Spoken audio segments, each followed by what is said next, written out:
Kanalımıza hoş geldiniz. Videoların devamı için kanalımıza abone olmayı, abone olduktan sonra zil butonuna basmayı unutmayın.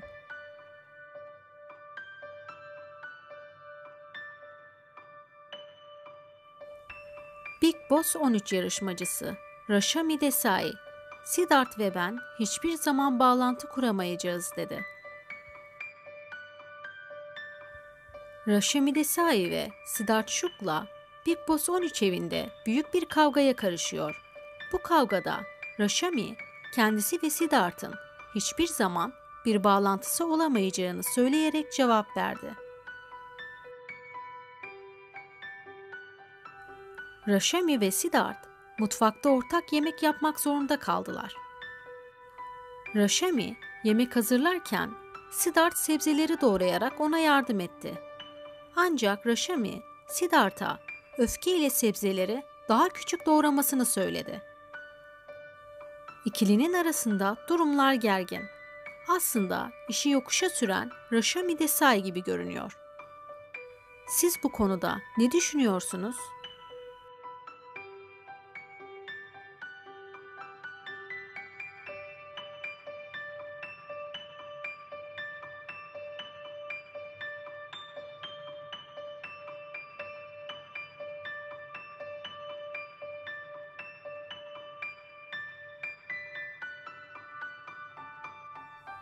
Pratyusha'nın annesi konuştu.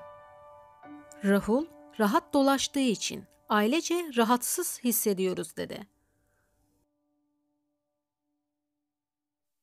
Rahul'un suçlu olduğunu size düşündüren nedir? Kayıtlarda kızımla en son konuşan o. Bu her şeyi açıklıyor. Kızım Rahul'a sen benim hayatımı mahvettin. Beni ailemi dövmekle tehdit ettin. Bana ne yaptığını gör dedi. Ve onu Rahul astı. Kızınız size Rahul ile olan ilişkisinin iyi gitmediğini söyledi mi? Birkaç aydır konuşmuyorduk ama başına gelenlerden birkaç gün önce beni aradı. Normal konuştuk. Ambernat'ta kalarak teyzesine Rahul'un ona işkence yaptığını, fiziksel şiddetin kurbanı olduğunu ve Rahul'un psikopat olduğunu söylemiş. Her şeye rağmen bu ilişkiyi kurtarabileceğini düşünmüş. Sizinle kürtaj olduğunu paylaştı mı? Hayır, bana bu konuda bir şey söylemedi. Mumbai Kandivli'de birlikte kalıyordunuz. Neden oradan ayrıldınız? Ocak ayında Mumbai'den ayrıldım.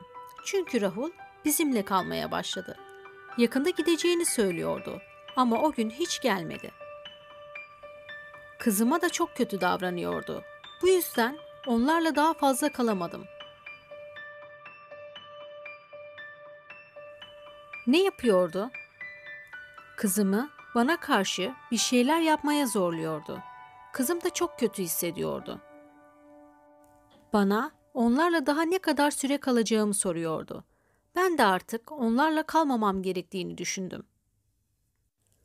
Rahul, kızınızın bakiye parasının hesabınıza aktarıldığını söylüyor. Bu konuda ne diyeceksiniz? O boş konuşuyor. Kızım televizyon endüstrisine girdiği ilk günden beri ortak bir hesap açmıştık. İkimizin de banka kartları vardı ve ikimiz de aynı hesabı kullanıyorduk. Balikavato'dan sonra 7-8 ay boyunca fazla çalışmadı. Daha sonra da sürekli bir iş bulamadı. Ancak hayatını sürdürmesi gerekiyordu. O bizim tek çocuğumuzdu. Beni onun parasını almakla suçluyor. Neden onun parasını alalım? Kasım ayından bu yana Rahul tüm işlemleri gerçekleştiriyordu. Kızımın hesabında parası vardı ama Rahul bankayla görüşüp beni devre dışı bıraktırmak istedi. Banka beni aradı, bilgilendirdi. Bunların hepsi Rahul'un emriyle yapıldı. Kızımın birçok çeki imza attığını gördüm. Onları rahatsız etmedim. Hayatının geri kalanını onunla geçirmeye karar vermiş olması gerçeğiyle yüz yüze gelmiştim. Rahul, kızınızın borçlarının yüksek olduğunu söyledi. Çok fazla borcu yoktu. Ama evet, geçen yıl Haziran ayında kredilerini geri ödeyemedi. O zamanlar bir boşluk yaşadı. Benim kızım kendisine kıyacak biri değildi. O kendisine bunu yapmadı. Kızım çok güçlü bir kızdı. Kızıma kıydılar. Rahul'un kızınıza kıydığını mı söylüyorsunuz? Rahul'un kız arkadaşı Saloni Sharma.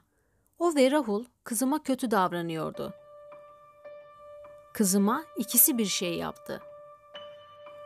Bir keresinde Rahul kızıma o kadar fena vurdu ki patikaya çarptı. O bölgedeki dükkan sahipleri bu olayı biliyor. Kızımın evinin yakınlarında oldu bu olay. Rahul, Saloni ile beraber mi kızınıza kıydı? Böyle mi düşünüyorsunuz? Evet, ikisi beraber kızımın sonunu getirdi. İkisi de suçlu. Rahul hakkında ilk izlenimleriniz nelerdi? Bizimle ilk tanıştığında kendini sevdirmek için elinden geleni yaptı. Ama daha sonra kocamla asla iyi geçinemedi.